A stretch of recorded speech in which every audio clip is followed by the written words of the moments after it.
salata liduluki syamsi ila ghasaqil lail wa qur'anal fajr inna qur'anal fajri kana mashhuda. Aqimis salat, tegakkan salat, liduluki syamsi, pada waktu tergelincirnya matahari, ila ghasaqil lail, sampai kepada kegelapan malam, wa qur'anal fajr, dan bacaan fajar, inna qur'anal fajri kana mashhuda, sesungguhnya bacaan fajar adalah disaksikan. Sebelum ayat ini diuraikan, lebih dulu kita harus ingat kembali ayat-ayat yang sudah ditafsirkan pada kesempatan yang lalu. Itu ayat-ayat yang menerangkan dan menyampaikan kepada kita semua bahwa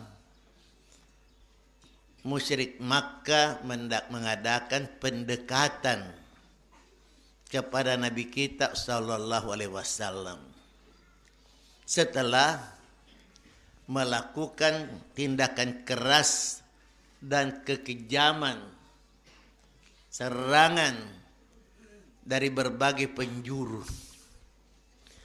Usaha musyrik Makkah ini adalah ujian yang besar, seperti halnya ujian juga buat kita semua. Sekali lagi, ujian itu kalau musuh Islam yang benci Quran, tidak ada akhiratnya, tidak percaya akhirat, lalu tiba-tiba mengadakan pendekatan, menawarkan persahabatan sesudah melakukan tindakan kekerasan dan kekejaman. Sepintas ini adalah kemenangan, bahwa kita harus terima dengan hamdalah, tapi ternyata tidak dikehendaki oleh Allah Subhanahu wa taala. Nabi menguatkan hati Nabi, dan itu perlu, apalagi kita adalah manusia yang lemah segalanya, pikiran kita, hati kita, bahkan iman kita secara jujur kita akui. Nabi menolak tawaran orang kafir, dan Allah mengingatkan, sekiranya kamu terima Muhammad tawaran mereka untuk menjadikan mereka sahabat hanya dengan seolah-olah mengada-adakan Al-Quran bukan Quran. Al-Quran tetap Quran namanya, tapi sudah bukan Quran. Garis bawahi, litaftariya alaina gairah. Ini saja syaratnya. Engkau Muhammad harus membikin-bikin, mengada-adakan atas nama Allah, atas nama Quran, selain Allah dan selain Al-Quran. Kalau itu kamu terima, selesai. Idzan latakhaduka khalila. Dikala itu mereka menjadikan kamu sahabat, cinta mesra, apa kebutuhanmu, aman, dan Quran tetap nama Quran, Islam tetap nama Islam, Muhammad tetap Rasul. Tetapi apa yang terjadi, mengada-adakan saja sedikit Al-Quran yang bukan Quran, kehinaan 2 kali lipat dalam hidup dunia dan hidup akhirat. Tetapi Allah mengasihani hambanya, melindungi hambanya. Maka Allah menguatkan hati Nabi. Bukan bantuan apa, petunjuk, nikmat dan rahmat. Hati hambanya bisa dikuatkan dalam kebenaran dan keyakinan. Quran tetap Quran, wahyu dari Allah Subhanahu wa taala. Nah, apa hubungannya dengan ayat yang kita baca sebagai lanjutan pelajaran? Aqimis shalah, yakni untuk memelihara kekuatan itu, kekuatan hati, keyakinan dan pendirian, tegakkan salat. Maksudnya salat 5 waktu yang disebut dalam Al-Quran liduluki syamsi ila ghasaqil lail wa Qur'an al-fajr. Di saat tergelincir matahari, yakni waktu duhur, ya bukan pas di atas kepala, jurusan kepala, tapi tergelincir sedikit. Bahkan ada hadis mengatakan, hindarilah hembusan api neraka, jangan keluar salat di saat teriknya matahari, biar condong sedikit supaya terik matahari itu agak sedikit berkurang. Sampai masuknya waktu malam, yakni waktu maghrib, ngabri ke isya dan seterusnya tambah gelap, itu yang dimaksud ila ghasaqil lail, sampai kepada Quran al-fajr, bacaan fajar, yakni bacaan subuh. Kenapa disebut bacaan subuh, salat subuh? Karena subuh itu seolah-olah diistimewakan. Ada riwayat ditemukan bahwa salat subuh hendaknya bacaan orang yang salat, apatah lagi dia imam, hendaknya panjang-panjang. Menyalahi sunnah kalau ada orang salat subuh lantas papangupuna araita inna ataina. Artinya di masyarakat wadduha alam nasyrah. Itu seperti tidak pernah mengikuti pendidikan, tidak pernah ikut salat bersama orang yang ikut sunnah. Maka kita alami dan kita lakukan salat subuh dengan sabbihisma rabbik dan hal atak papangupuna wal fajr la uqsimu, atau di juzku 29, atau pilih surah-surah di masyarakat disebut papangupuna koral lopo, di luar juz amma, di luar juz 29. Biar baca satu halaman, satu lembar, dan jangan heran yang mengatakan kenapa terlalu lama. Itulah yang afdal. Saya dengar ada mahasiswa di Madinah pernah salat subuh, apa surahnya papangupuna? Surah Al-Baqarah rakaat pertama, surah Al-Imran rakaat kedua. Maka semua makmum termasuk dosennya di kandang, tidak ada yang bisa bergerak, karena baru terjadi sesudah salat si imam yang mahasiswa diangkat oleh dosennya. Ini bikin macam-macam. Salah sampai 2-3 juz lamanya.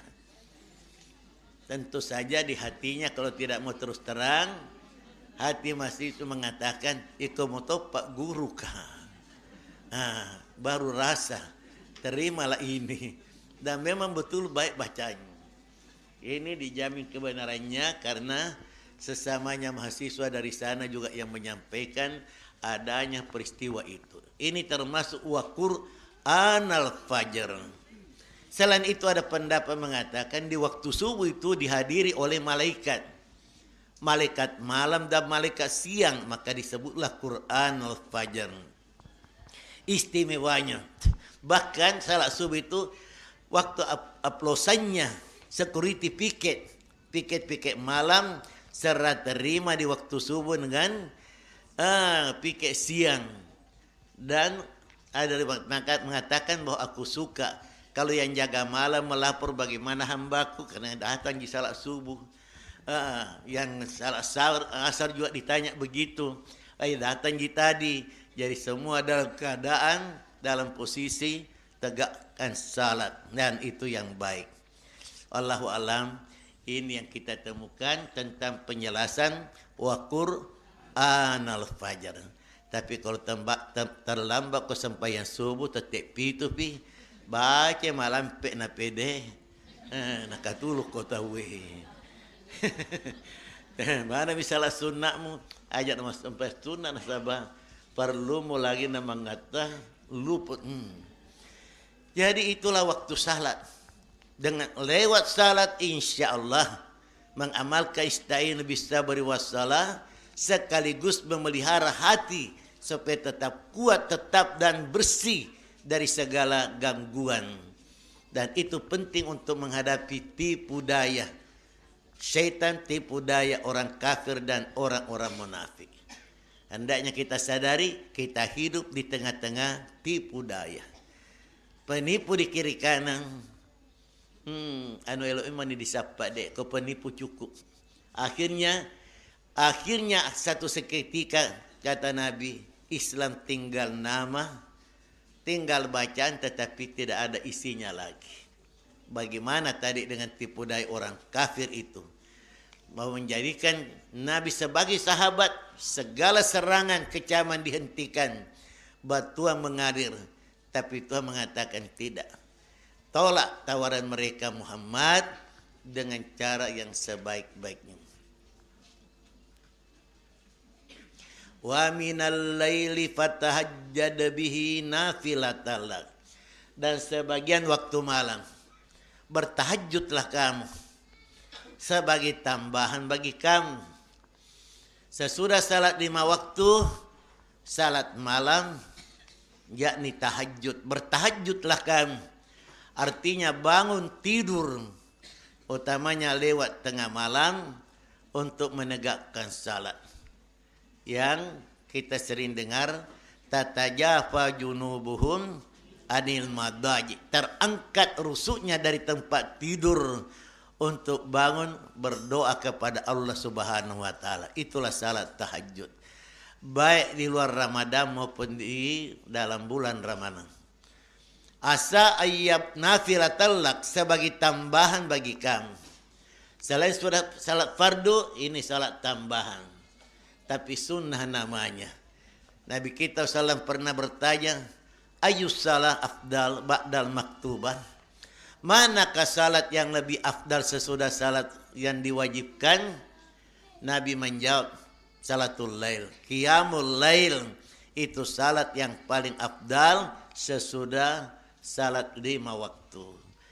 Yang lain berpendapat tapi wajib buat Nabi kita sallallahu alaihi wasallam. Populer, ya ayuhan muzammil qumil laila illa qalila. Satu tambahan lagi, lewat tengah malam, lewat 2/3 malam, malaikat turun di langit yang dekat lalu berkata, mana hambaku yang bangun untuk minta ampun untuk aku ampuni, berdoa untuk aku terima doanya, aku kabulkan doanya. Rugi sekali orang-orang yang tidak bangun setelah lewat tengah malam. Maka kita harus syukuri dan kita harus dukung program Sekolah Putri SPD. Alhamdulillah jam 2 malam sudah bangun dan dipenuhi, diisi dengan kegiatan sampai pagi dan seterusnya. Dan ini terjaga dan terpelihara sampai sekarang walaupun tanda tanya dan sangat dikhawatirkan. Ternyata tidak ada juga yang sakit, tidak ada juga stres gara-gara bangun jam 2 karena tidur jam 8. Sama aja, tidur jam 11 nonton TV, tidak tahu berapa pahalanya, dan bangun juga nanti menjelang subuh. Jumlah waktu tidurnya hampir sama, bahkan lebih kurang lagi dibanding orang yang begadang itu. Jadi ini adalah tambahan untuk salat 5 waktu.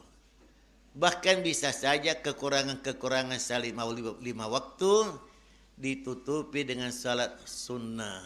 Dan itu sangat afdal. Masih ada yang lain? Salat duhanya, salat sunnahnya, rawatibnya setiap salat fardu, satu paket, itu tidak kurang pentingnya. Termasuk kelalaian orang suka salat fardu, tidak ada sunnahnya, tidak ada sebelumnya, dan tidak ada di belakangnya. Agen apau, ia lagi wajib di sawala. Elo siri tambai, namanya makari jama. Seolah-olah zamannya lebih penting, lebih berharga. Walaupun dia tahu dan dia dengar bahwa salat sunnah subuh lebih afdal dari dunia dengan segala isinya. Dek metona tepe mereka dipasiasiai. Sekian banyaknya waktu diberikan, itu pun seolah tidak sempat padahal hanya beberapa 1, 2 atau 3 menit sudah selesai. Asa ayyab asaka rabbuka maqama mahmuda, khusus buat Nabi, mudah-mudahan Tuhanmu membangkitkan kamu di tempat yang terpuji. Kita pun mendoakannya demikian. Dan untuk siapapun berlaku umum, menegakkan salat dan ditambah dengan qiyamul lail, mudah-mudahan Allah membangkitkan kamu maqamam mahmuda. Utamanya beliau Nabi kita SAW bangkit dan memberi syafaat kepada umatnya di saat para nabi seolah tidak siap untuk memberi syafaat pada seluruh umat yang mengharapkan syafaat untuk mendapatkan rahmat, keringanan, maghfirah dari Allah Subhanahu wa taala.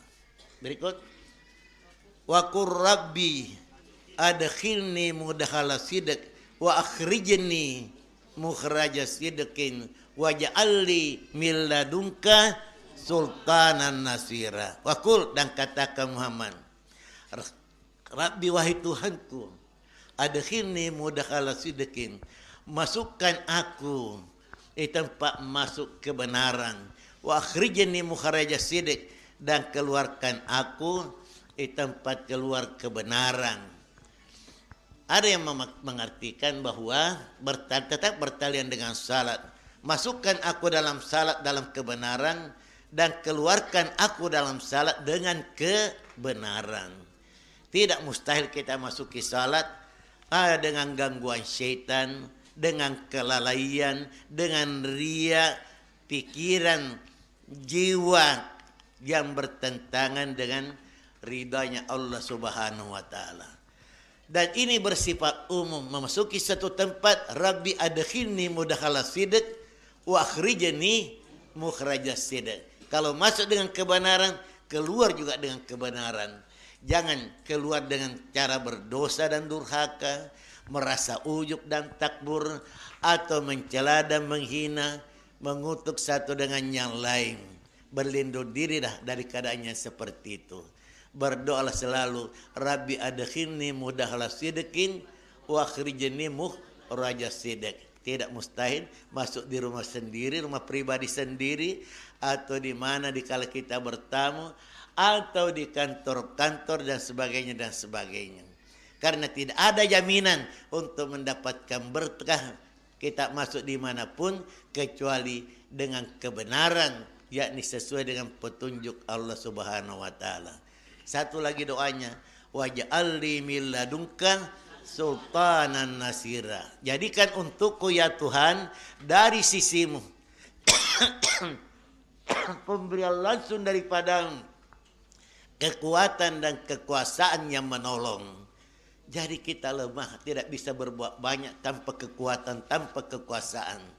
Apatah lagi seorang amir, pemimpin di tengah-tengah masyarakat. Nabi dan Rasul yang mendapat tantangan diperintahkan berdoa, waj'alni min ladunka sultanan nasira. Betapa nikmatnya, bahagiana kalau kita punya kekuatan, sehingga kepemimpinan baik pribadi, keluarga dan lingkungan, kita punya kekuatan yang bisa mengatur, menertibkan mereka, mewarnai mereka sesuai dengan petunjuk Allah Subhanahu, dibanding orang-orang duafa yang lemah, yang tidak bisa berbuat apa-apa. Bukankah ada orang sampai istrinya pun tidak bisa dikuasai, namanya jibaine tetapi tidak dikuasai. Agak par elok nah apa-apa maunya. Begitu juga anaknya, betapa banyaknya orang punya anak tapi tidak bisa menguasai anaknya, dan lebih-lebih terhadap yang lain. Waj'alni min ladunka sultanan nasira. Mudah-mudahan makbul, diridai oleh Allah Subhanahu wa taala. Wa qul ja'al haq wa zahaqal batil. Katakan Muhammad, telah datang kebenaran dan hilanglah kebatilan. Kalau kebenaran sudah datang, kebatilan pasti hancur. Ada ayat di Al-Anbiya, bal naqzifu bil haqqi alal batil fayadmagu. Bahkan kebenaran dicampakkan pada kebatilan, maka terus diremukkan dan dihancurkan kebatilan itu. Jangan ragu membawa kebenaran, walaupun penuh tantangan. Dan mungkin hancurnya kebatilan dan menangnya kebenaran tidak seketika. Harus berproses. Walaupun ayat ini menunjukkan fi'il madi, masa yang telah lalu telah datang kebenaran, hancur kebatilan. Padahal waktu itu masih dalam proses perjuangan Nabi membawa kebenaran di tengah-tengah kebatilan. Ahli tafsir memaknai bahwa itu jaminan pasti bahwa cepat atau lambat kalau kebenaran sudah datang, kebatilan pasti hancur. Jangan ragu-ragu membawa apapun bentuknya kebenaran di tengah-tengah masyarakat. Sekarang masih banyak penghuni tempat desa dan kampung yang malas beribadah. Ingat, tapi kalau kita datang membawa kebenaran, kebatilan pasti tergusur dan pasti hilang. Ajak memasiri, ajak memitau, ajak to mematana, hadapi rasanya kebatilan. Ingat, hanya menunggu waktu saja. Seorang wanita datang membawa kebenaran dengan busana muslimnya, jangan minder di tengah-tengah wanita yang buka-buka aurat. Bukan dia yang harus menang, tapi kita harus menang. Kebenaran pasti menang. An-Nur ayat 30 pasti menang. Dan orang yang pamer-pamer aurat itu pasti tergusur. Malu, mau atau tidak mau, mesti malu dengan sendirinya. Malu terhadap dirimu sendiri. Jangan coba-coba menghadapi kebenaran, karena barangkali batu keras bisa menghadapi, tapi kalau kebenaran menghadapi pasti hancur. Inilah ayatnya. Bal ja'al haq wa zahaqal batil innal batila kana zahuqa. Wa nunazzilu minal Qur'an, dan sungguh telah diturunkan Al-Quran, ma huwa syifa, yang di dalam Quran itu ada obat, wa rahmatul lil mu'minin, dan pada Quran itu rahmat bagi orang yang beriman, wala yazidud dhalimina illa khasara, dan tidak menambahkan orang zalim kecuali kerugian. Diingatkan sesudah ayat kebenaran datang, kehancuran pasti hancur, bahwa Al-Quran itu diturunkan sebenarnya isinya kandungannya adalah obat. Berbahagialah, tenanglah, tarik nafas semua orang sakit. Sesungguhnya Al-Quranmu itu adalah obat bagi kamu. Obat jiwa terus terang sudah sesungguhnya. Dokter-dokter pun mengatakan jiwa tak yang sakit, yang lain diperiksa normal, sebuah di jantung tak, tekanan darah tak, apa tak lagi, pernapasan tak, tidak ada. Jadi jiwa tak perlu. Dek mina perlu dokter makada. Angaji ki guru kurangnya baca kurang sembuh dengan sendirinya. Bagaimanapun parahnya penyakit jiwa, Al-Quran adalah obatnya. Satu di antaranya penyakit jiwa, takbur, sombong. Itu penyakit yang berbahaya. Sudah banyak orang terpelanting, terguling di jurang kehancuran gara-gara takbur. Jangan ada yang takbur, itu penyakit. Menyusahkan dirimu dan menyusahkan orang-orang lain. Kamu pasti tidak bahagia kalau kamu takbur. Maka hilangkanlah takburan. Obatnya apa? Quran. Al-Quran mengingatkan, kamu adalah setetes nutfah pada awalnya. Kemudian jadi darah, jadi tulang, jadi daging, dan seterusnya. Dan pada akhirnya kamu akan kembali menjadi anak-anak dan tidak tahu apa yang kamu sudah tahu. Setelah hidup di bumi selama apapun akan dimasukkan dalam kubur. Lama-lama akan jadi busuk dan hancur, tinggal tulang belulang. Satu di antara obat takbur bagi orang-orang yang memperhatikan. Selain daripada itu, pada dirimu ada kelemahan.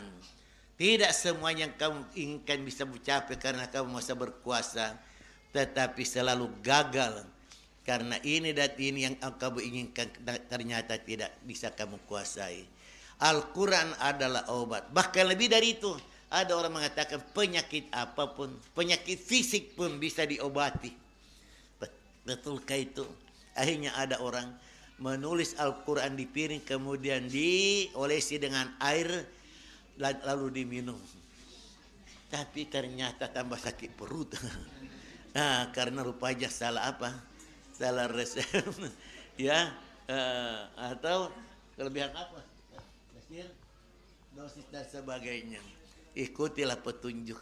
Buat ternyata obat buat penyakit jiwa, penyakit manusia. Penyakit orang bodoh. Ada tuh penyakitnya orang pintar. Penyakit orang yang standar, ada tuh penyakitnya orang cantik. Orang cantik itu rawan sekali, banyak penyakitnya. Banyak penyakit. Sehingga hasil survei membuktikan bahwa justru orang cantiklah yang banyak terjebak dengan penyakit yang membingungkan. Ada tuh penyakit pemimpin. Maaf jujur saja, ada tuh penyakit ulama. Penyakit orang yang hebat dan sebagainya. Tapi insya Allah, Allah tidak menganiaya hambanya. Al-Quran adalah obat. Kalau Quran berberkah, bebas dari penyakit-penyakit jiwa. Jiwamu bersih, jiwamu sehat, jiwamu hidup, jiwamu indah dan sangat menarik. Hidupmu seperti kasyajaratin thayyibah, pohon yang baik, punya pendirian yang kuat, indah dipandang mata, tempat berkunjung orang berhajat, berlindung, berteduh dan mengharapkan buahnya. Itulah orang yang hidup jiwanya dengan kalimat la ilaha illallah. Wa nunazzilu minal Qur'an ma huwa syifa wa rahmatun lil mu'minin. Rahmat, kasih sayang buat seluruh orang-orang yang beriman. Dikasihani, hidupnya tenang, hidupnya terhormat, hidupnya mulia, hidupnya bahagia. Karena Al-Quran itu adalah rahmat bagi orang beriman. Namun wala yazidud dzalimin illa khasara, tidak menambahkan orang kafir dengan Al-Quran kecuali tambah rugi. Orang yang kotor jiwanya semakin kotor, semakin kacau. Akhirnya semakin bingung dan sesat di dunia, lebih-lebih di akhirat. Ini demikian azab Allah buat mereka di dunia. Wal adzabul akhirat akbar, dan azab akhirat jauh lebih besar lagi. Wa idza an'amna 'alal insan. Tambah satu lagi.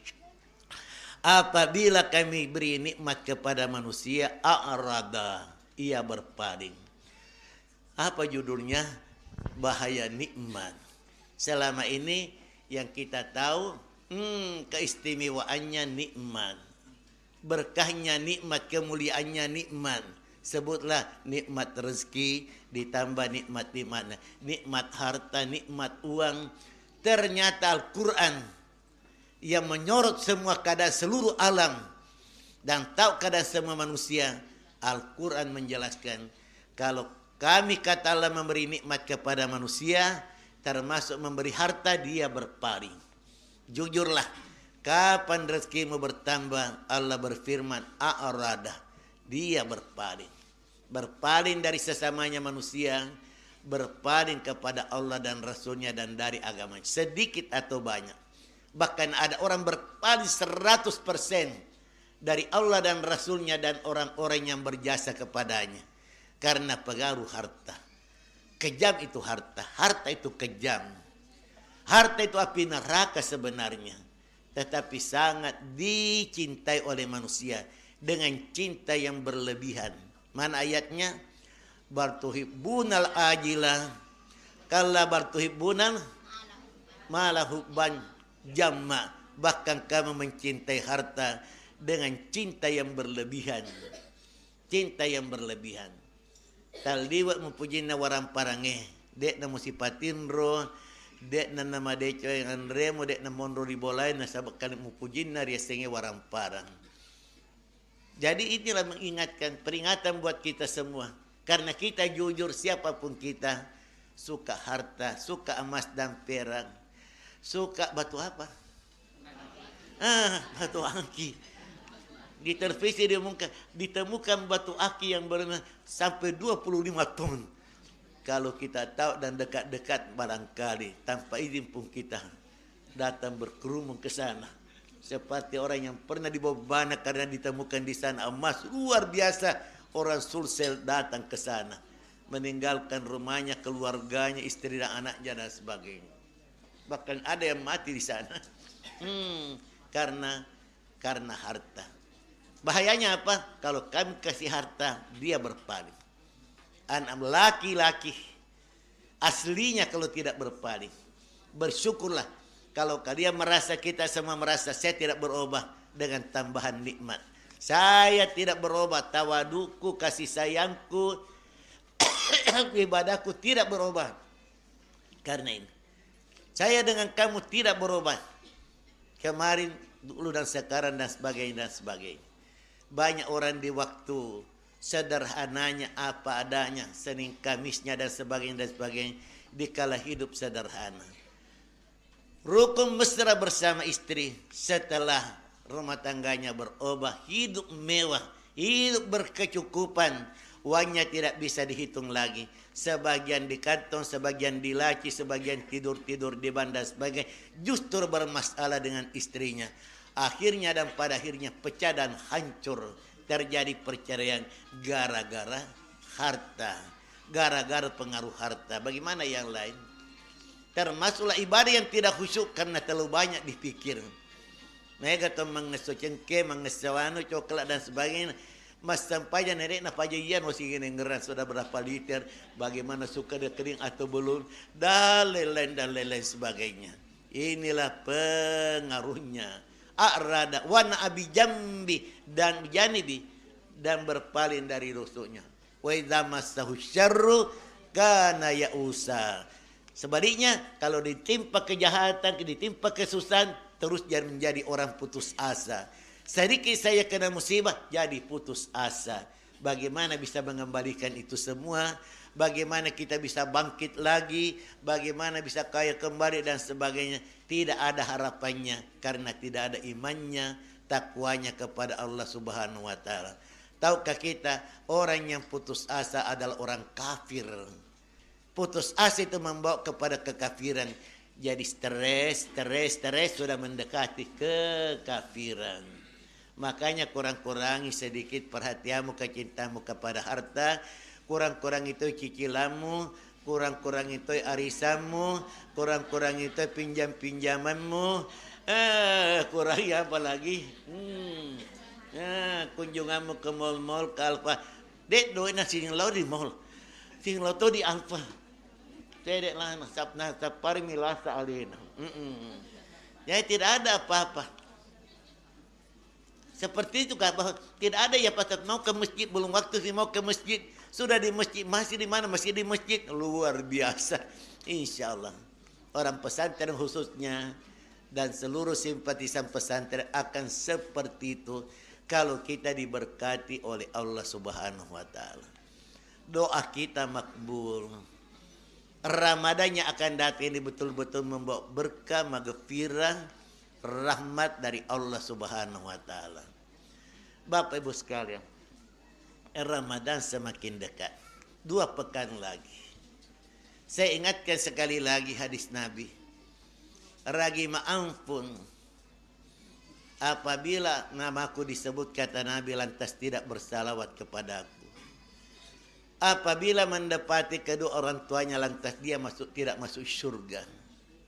Ragi ma'ampun, orang yang mendapati Ramadan, sebulan Ramadan, habis sebulan Ramadan, Ramadan berlalu tapi dosanya belum diampuni oleh Allah Subhanahu wa taala.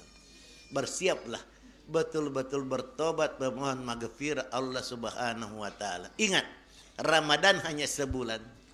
Sebulan 30 hari, pengalaman yang lalu.